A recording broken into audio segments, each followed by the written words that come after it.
Ano ang mga bagay na dapat nating tandaan at gawin upang tayo ay maging ligtas sa isang volcanic eruption?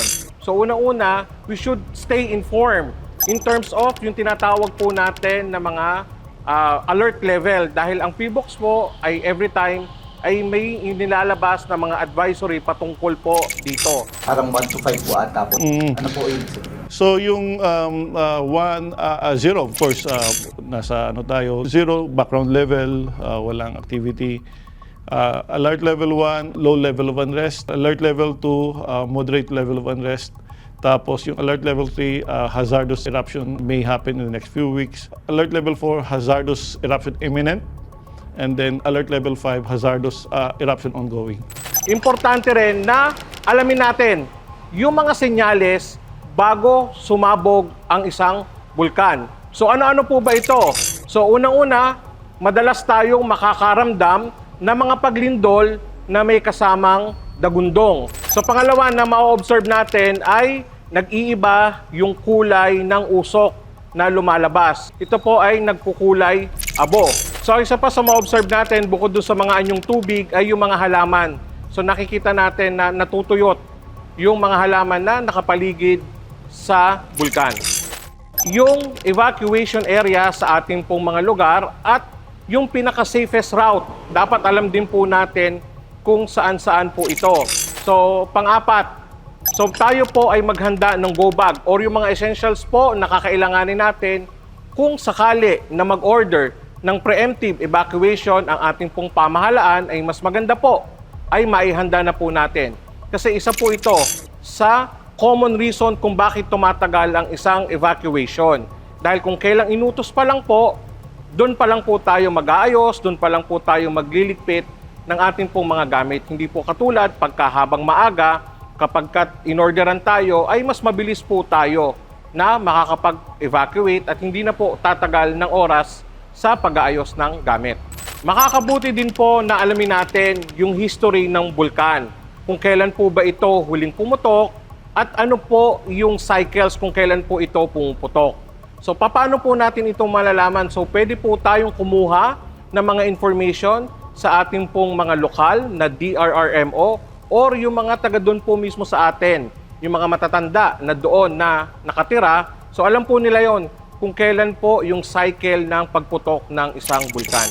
Ang isa sa hazard ng isang volcanic eruption ay yung tinatawag po natin na ashfall. So ano naman po yung mga bagay na dapat nating gawin at tandaan kapag ka po nagkakaroon na ng ashfall. So unang-una po na dapat nating alamin ay kung yung bahay po ba natin or kung yung lugar na ating pong kinatitirikan ay pasok po doon sa tinatawag po natin na permanent danger zone.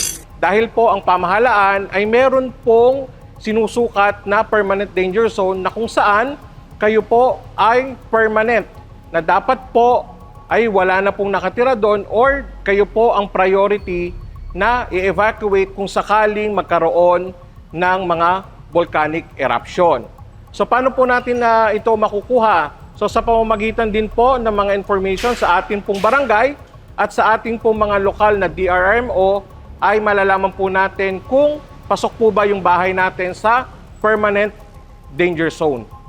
Pangalawa, so kung tayo po ay makakalikas at safe pa po na lumikas para po sa atin, ay gawin po natin siya kaagad-agad.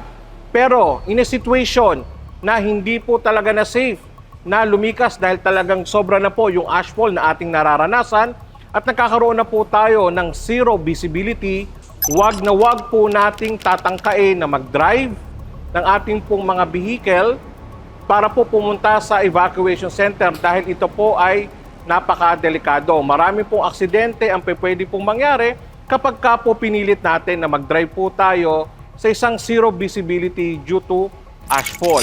So ano po ang pinaka-the best na pwede po natin gawin? We should stay indoors. So manatili po tayo sa loob po ng ating pong bahay. Marami pong health hazard ang nakaamba kapag ka po tayo ay na-expose sa ashfall. Katulad po ng skin irritation, pwede po tayo na magkaroon ng difficulty of breathing, pwede po tayong ubuhin, at pwede pong mangati yung ating pong mga lalamunan kapag ka po tayo ay na-expose. At para sa mga taong meron ng mga existing na mga medical condition katulad ng COPD, asthma o anumang sakit sa baga, ay maaari po itong mag-trigger. Kaya po hindi natin ina-advise yung exposure sa ashfall. So ano pa po ang bagay na dapat natin gawin? So nasa loob na po tayo ng ating pong bahay. So maaari po nating selyuhan yung ating pong mga tahanan sa pamamagitan ng pagsasarado ng bintana at ng mga pintuan. At yung mga void spaces sa ating pong bintana, sa ating pong mga pinto ay isarado din po natin. So pwede po natin gamitan po ito ng mga duct tapes or ng mga tapes. Kung wala naman pong available, pwede po tayong kumuha ng mga towel or mga kumot. Babasain po natin at itatakip po natin ito sa ating mga pintuan at sa atin pong mga bintana.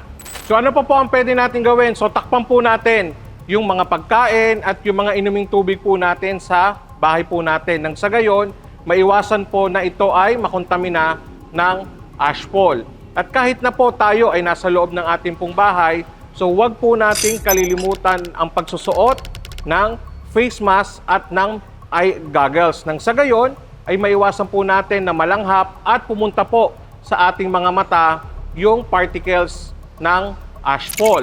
So kung wala naman po tayong face mask, ang isa po sa maire-recommenda natin ay kumuha po tayo ng mga bimpo, ng mga tuwalya, or ng panyo. Ito po ay basain natin at itakip po natin sa mga bibig at ilong po natin.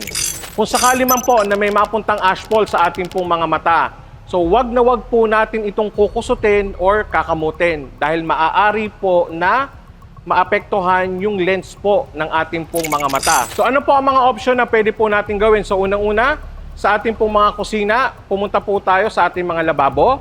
So i-flush po natin sa pamamagitan ng ating pong running water, sa mga gripo po natin, yung affected part ng ating pong mga mata. O di kaya po, yung pangalawang step natin, ay kumuha po tayo ng basin or ng mga batya. Then, lagyan po natin ng tubig. Then, let us hold our breath. And then, ilubog po natin yung ating pong mga mukha. Then, dilat po tayo. Nang sa gayon, yung mga particles or yung ashfall ay matanggal po sa ating pong mga mata. Kung sakali man po na tayo ay nakalanghap ng ashfall, ang isa sa pinaka-the best na gawin po natin, tayo po ay pumunta sa ating pong mga doktor upang tayo po ay mabigyan ng medication at for further assessment. Of course, hindi lang po sa tao ang mayroong masamang epekto ang ashfall. Ganun din po sa ating pong mga alagang hayop. Kaya napaka-importante din po na hanggat maaari ay ma-stay natin indoors yung mga alaga po nating mga hayop. Or kung hindi man po kasya sa ating pong tahanan, ay ilagay po natin sila sa mga lugar na hindi po direct exposed sa ashfall. So ano naman po yung mga bagay na dapat po natin gawin after natin na makaranas ng ashfall? Kung tayo naman po ay maglilinis ng ating pong tahanan at ng ating pong bahay dahil po sa ashfall, ay wag na wag po tayong gagamit ng tubig at wag na wag po din tayo basta magwawalis. So ano po ang the best na pinakagawin po natin? So ipunin po natin sa pamamagitan ng dustpan at ilagay po sa sako. Bakit po hindi natin ina-advise na gamitan po ng tubig? Dahil ang tendency, kapag ka po naipon sa mga kanal po natin or sa mga dinadaluyan ng tubig, yung mga ashfall, ay maaari pong mag-cause po ito ng flooding or ng pagbabara ng ating po mga sewer system.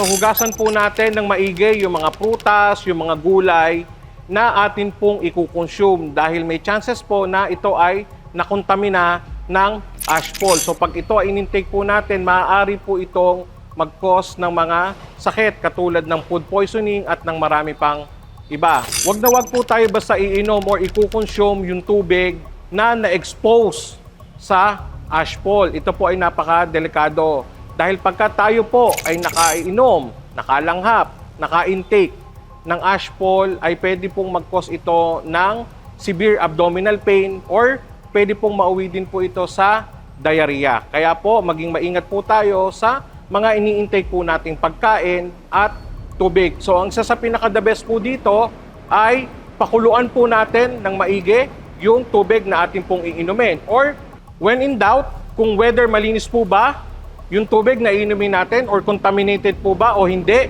yung tubig na ating pong iinumin ay wag na po natin itong i-consume. Maaari po ito na mauwi sa pagkakasakit kapag ka-intake po natin, katulad po ng diarrhea or pwede po na abdominal pain.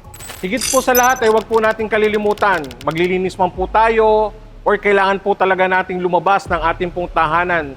Dahil meron po tayong napaka-importante na dapat pong gawin, ay wag po nating kalilimutan magsuot ng ating pong mga personal protective equipment katulad po ng mask, goggles, at magsuot po tayo ng mga mahahabang damit or yung may mga mahahabang sleeves. Nang sa gayon ay maiwasan po natin na ma-expose po yung balat natin sa asphalt.